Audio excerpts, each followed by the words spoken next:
Good evening. It's an invisible condition that thousands of people in Wales are living with but have no idea of its severity. High blood pressure isn't usually something you can feel or even notice, but if you have it, you're more likely to have heart disease or a stroke. And nearly 2/3 of us don't even know our own blood pressure numbers or what they should be. Our reporter Hannah Miller has been meeting people at one clinic, helping people to stay healthy and promoting a new awareness campaign. Which arm would you like? I don't mind, whichever's easiest. For Kevin Farthing, gauging blood pressure is a useful gauge of his health. That's good. That's 120/60. That's nice. Is that normal? That is normal. Good, yes. God. Actually, a tad lower. I have a normal MOT with the doctor. My wife makes me go, if I'm being perfectly honest. I'm the sort of chap, if I'm not ill, I don't go to the doctor. But I'm glad she does it. She forces me to go, so I think it's only beneficial, really. Beneficial because it helps doctors to spot the signs we cannot see. High blood pressure can go undetected for years. It's become known as the silent killer.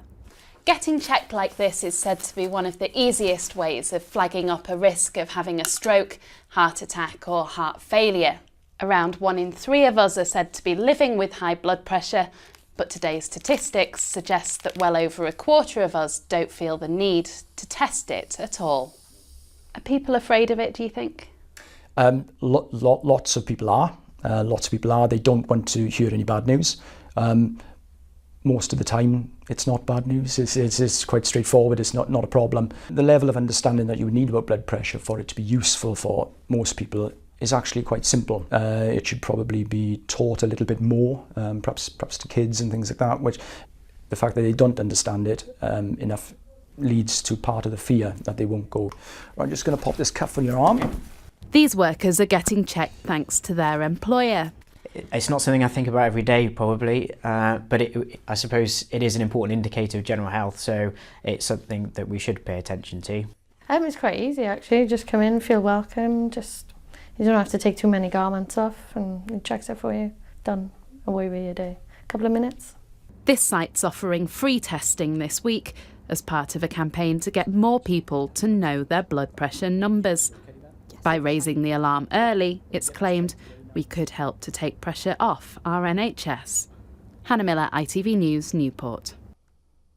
I'm joined now by Professor Graham McGregor from Blood Pressure UK, who's in our London newsroom. Professor McGregor, thanks for joining us. We heard the figures there in Hannah's report. Why aren't we all a bit more savvy then when it comes to our blood pressure, do you think? Well, I think we should be. That's the whole point of our Know Your Numbers. We're across the UK, we are trying to encourage people to go and get their blood pressure measured.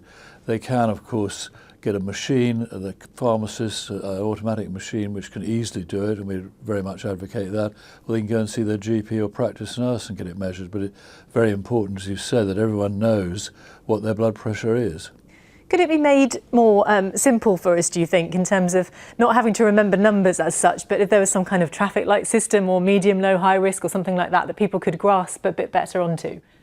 Well, I agree. It is difficult because you've got these two numbers. You know, when the heart contracts, systolic, and when the heart relaxes, diastolic. I think it'd be better, in general, if we got rid of the diastolic pressure. Just talked about systolic.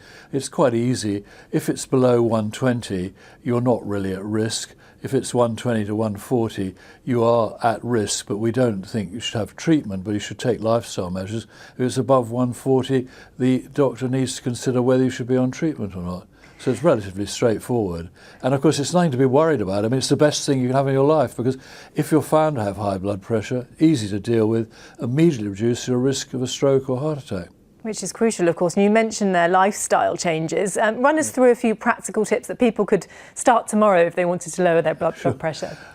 Well, you know, it's firstly, don't eat salt, get rid of the salt. Now, that's easy to say, but it's in processed foods and all foods we buy in the supermarket. But try and do that. Eat more fruit and vegetables, which is difficult, but that's very important. Lose weight if you're overweight.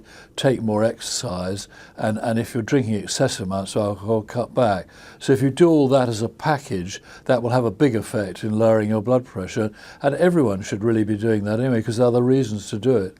I've been making a mental note of those as we've gone along. Professor Graham McGregor from Blood Pressure UK, thank you very much for joining us and your time this evening. Thank you. Thank you. Thank you.